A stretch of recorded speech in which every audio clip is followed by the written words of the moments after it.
আপনারা দেখেছিলেন এই স্ত্রী গাছে অনেক কয়টা স্ত্রী ফুল ফুটছিল, তো সেগুলো আস্তে আস্তে কমে যাচ্ছে। কারণ দেখেন এই যে গুটি চলে আসছে আমি ফুল শুকানোর কারণে, পরাগায়নের কারণে।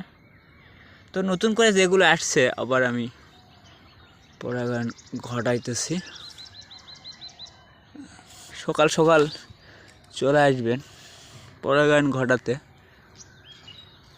এতে সকালের বাতাস খুব ভালো, স্বাস্থ্যের জন্য ভালো। ফজরের নামাজ অবশ্যই পড়ে আসবেন। আপনারা সকাল সকাল আসলে ফজরের নামাজ পড়তে পারবেন।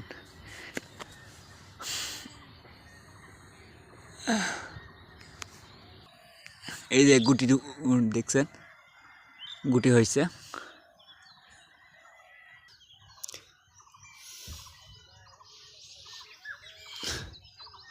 এই যে গুটি, আসলে হাত দ্বারা আপনার যে কয়টা সঙ্গাবেন পরাগায়ন ঘটাবেন সে কটাই ধরবে। এটা আমি আরও 4-5 বছর ধরে করতেছি। আর যেগুলো হলদা হয়ে গেছে হয়তো ওগুলো সাদা মাছির কারণে, তাই আজকে সাদা মাছির স্প্রে করব।